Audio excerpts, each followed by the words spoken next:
Hello guys, this is Nakul Saxena, a first year undergrad at IIT BHU.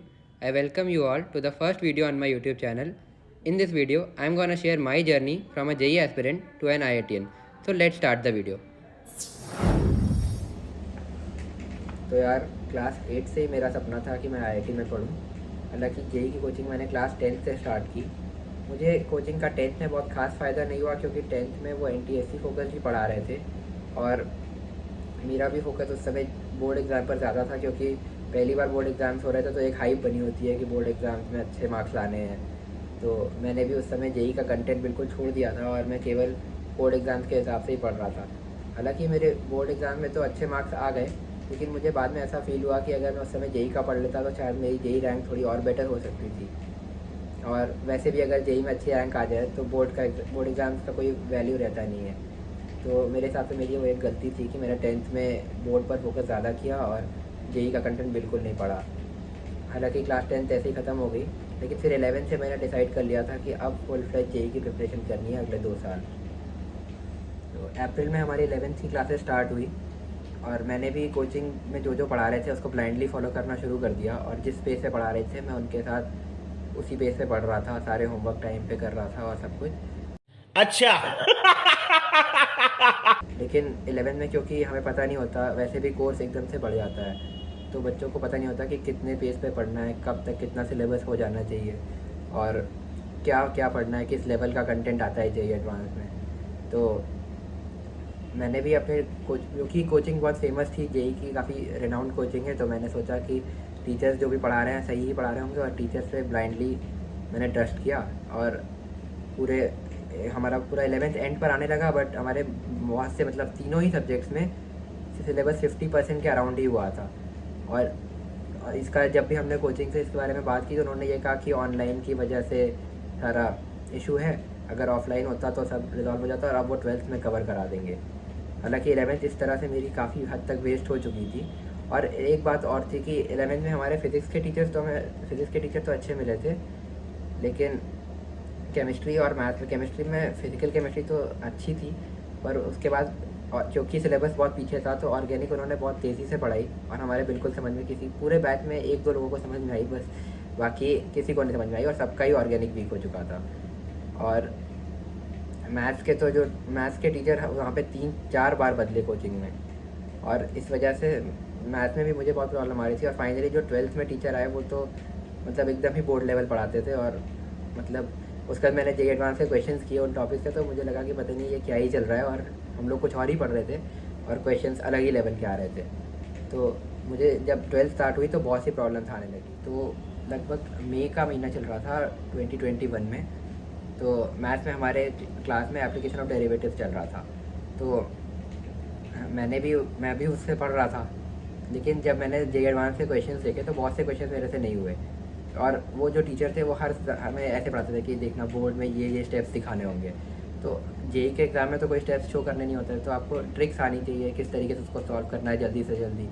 और वो कई advance level चीज़ें छोड़ देते थे कि ये नहीं पढ़ाएंगे और वो बेसिकली बोर्ड सेंट्रिक पढ़ाते थे जो मैथ्स के टीचर थे हमारे। तो मुझे भी प्रॉब्लम आने लगी, तो मैंने सोचा अब टीचर चेंज करना चाहिए वरना बहुत प्रॉब्लम आएगी। तो वैसे मैं अनअकैडमी जेई यूट्यूब चैनल मैंने पहले सुना हुआ था और काफ़ी शुरू में मैं समीर सर जो मैथ्स पढ़ाते हैं उनको फॉलो करता था, पर बाद में मैंने ऑनलाइन सर्च किया कि मैथ्स के बेस्ट टीचर्स इंडिया के कौन से हैं। तो ऑनलाइन मैंने काफ़ी रिसर्च करी और उसके बाद फिर अनअकैडमी का पेड सब्सक्रिप्शन लिया और अनअकैडमी में मनोज चौहान सर से पढ़ना शुरू किया। और मैंने बिलीव नहीं करूँगी कि जो क्वेश्चन मुझे प्रॉब्लम आ रही थी, जिस क्वेश्चन में प्रॉब्लम आ रही थी, जहाँ अरे कहना क्या चाहते हो? जिस तरह के क्वेश्चन फंस रहे थे मनोज सर ने स्टार्ट ही वहीं से किया और उसके बाद उनसे मैथ्स पढ़ा तो मैथ्स मेरा काफ़ी ठीक ठाक हो गया था उसके बाद। हालांकि क्योंकि लेट तो हो ही गया था, मई के अराउंड मैंने पढ़ना उनसे शुरू किया। बाद में मुझे समझ में आया जो मैंने पहले भी कंटेंट पढ़ा था 11th में वो भी जेई लेवल पर नहीं था। तो हालांकि वैसे तो अब 11th काफ़ी वेस्ट हो चुकी थी, लेकिन मैंने कहा ठीक है जितना हो पाएगा करेंगे। फिज़िक्स के हमारे टीचर अच्छे थे। वैसे तो कोचिंग ने काफ़ी प्रेशर बनाया कि सिलेबस जल्दी से जल्दी कराया जाए, लेकिन उन्होंने जितने पेज पर होना चाहिए और सब चीज़ें पढ़ाई, उन्होंने कोई भी चीज़ मिस नहीं करी। तो फिज़िक्स तो मेरा अच्छा सबसे स्ट्रॉन्गेस्ट फिज़िक्स ही था। और केमिस्ट्री में भी क्योंकि ऑर्गेनिक उन्होंने बहुत तेज़ी से पढ़ा दी थी, मेरे बिल्कुल समझ में नहीं आई थी, तो केमिस्ट्री भी मैंने फिर चेंज किया और अनअकैडमी से ही पढ़ना शुरू किया। फिर उसके बाद ऐसे फिज़िक्स छोड़ के मैं सारे सब्जेक्ट लगभग जून आने तक अनअकैडमी पर शिफ्ट कर लिया और सारे अनअकैडमी के टीचर से पढ़े। और इसीलिए मैं कहूँगा कि ऑनलाइन का मुझे फ़ायदा हो गया। अगर ऑफलाइन ही चलता रहता तो मैं शायद आज IIT में ना होता। तो ऑनलाइन का मुझे इस तरह से बहुत फ़ायदा हुआ। और उसका फिर इनऑर्गेनिक मैंने पीयूष महेश्वरी सर से पढ़ी है अनअकैडमी पर, और उन्होंने इतनी अच्छी इनऑर्गेनिक पढ़ाई कि केमिस्ट्री में मेरा स्ट्रॉन्गेस्ट इनऑर्गेनिक था, जो बच्चों को हमेशा प्रॉब्लम आती है इनऑर्गेनिक में। तो लेकिन फिर दिक्कत ये हुई कि जब तक दिसंबर एंड आने लगा, बाकी कोचिंग में बच्चों के सिलेबस कंप्लीट हो चुके थे, लेकिन नहीं।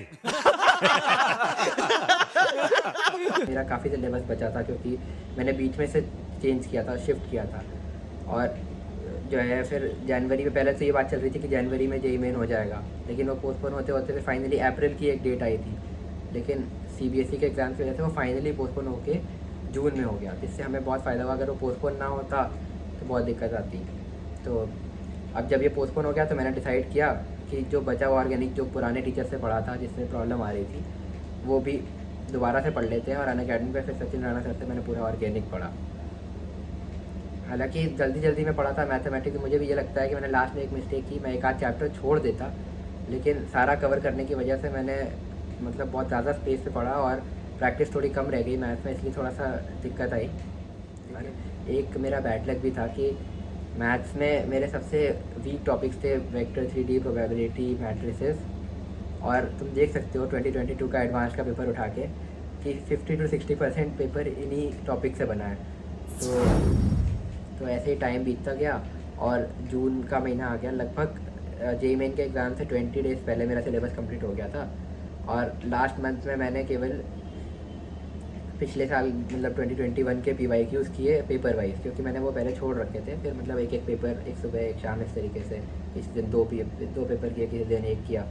और लास्ट डेज में मैंने बस ये पेपर सॉल्व किए और अनअकैडमी पे हमारे कुछ प्रॉब्लम सॉल्विंग कोर्सेज होते थे वो किए, और उसके अलावा शॉर्ट नोट्स जो बनाए थे वो थोड़ा बहुत रिव्यू करता रहता था। और ऐसे करते करते फिर जेईई मेन का दिन आ गया, पता ही नहीं चला। और फिर जेईई मेन का एग्ज़ाम हो गया। मेरा first day first shift exam हुआ था, 24 जून शायद डेट थी, हाँ।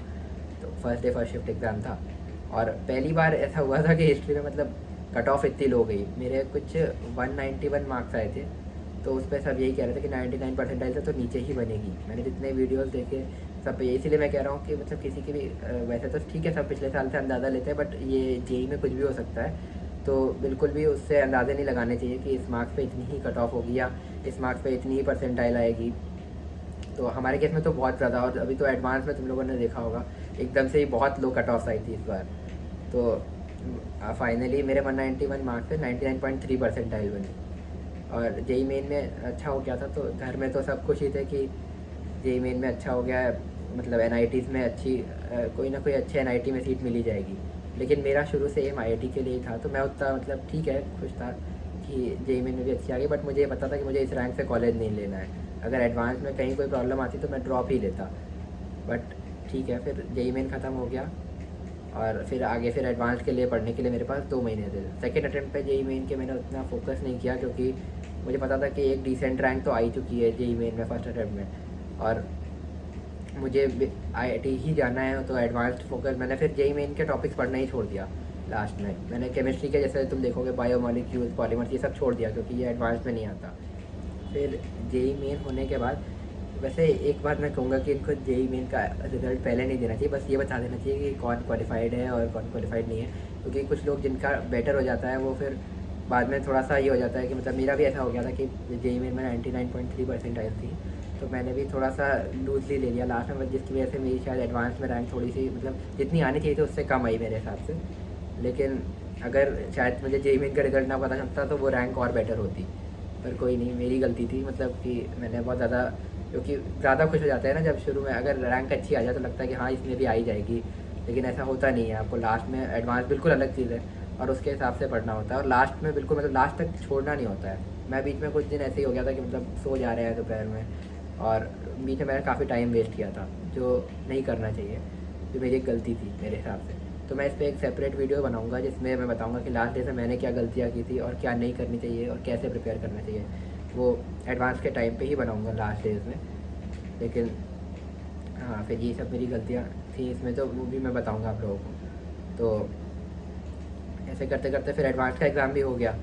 और फिर उसके बाद जैसे रिज़ल्ट से पहले एडवांस के मार्क्स आते हैं ना, वो आंसर की आती है, तो मैंने आंसर की से अपने मार्क्स कैलकुलेट किए, तो उस मार्क्स पे जितनी रैंक बन रही थी वो मेरी एक्सपेक्टेशन से काफ़ी लो थी। और फिर यही लग रहा था कि मतलब क्योंकि उसके हिसाब से प्रीवियस ईयर के कट ऑफ के हिसाब से देखो तो हमारी जो बाद में रैंक्स आई वो काफ़ी बेटर आई उससे जितना हमारे एक्सपेक्टेड थी। तो इसीलिए मैं कहता हूँ एडवांस बिल्कुल अनप्रडिक्टेबल है, तो बिल्कुल भी मार्क्स से रैंक प्रेडिक्ट नहीं करनी चाहिए। और मेरे साथ यही हुआ कि मेरी जो मार्क्स से प्रेडिक्टेड रैंक थी वो बहुत कम थी, और उस वजह से घर में भी सब लोग बहुत परेशान थे कि मतलब उस हिसाब से रैंक नहीं आई। बट फाइनली जो रैंक आई वो उससे काफ़ी बेटर आई और मुझे आईआईटी मिल ही गया। तो इसीलिए मैं कहता हूँ एडवांस में कभी पहले से प्रेडिक्ट नहीं करना चाहिए। आई होप आप लोगों को मेरा वीडियो पसंद आया होगा, और अगर पसंद आया तो लाइक ज़रूर करके जाना। और मुझे पूरी उम्मीद है कि तुम लोग भी इससे मोटिवेट हुए होंगे, क्योंकि मुझे भी जब पहले कभी भी जेई प्रिपरेशन के टाइम लो फील होता था, या कभी मोटिवेशन कम हो जाता था, या लगता था कि क्यों पढ़ रहे हैं इतना, तो मैं भी दूसरे आईआईटियंस की जेई जर्नी के वीडियोस देखता था और उससे मुझे बहुत मोटिवेशन मिलती थी। तो मुझे उम्मीद है कि तुम लोगों को भी काफ़ी मोटिवेशन मिली होगी मेरी स्टोरी से। और आगे इस चैनल पे मैं और जेई रिलेटेड वीडियोस डालता रहूँगा, तो चैनल को सब्सक्राइब ज़रूर कर लेना।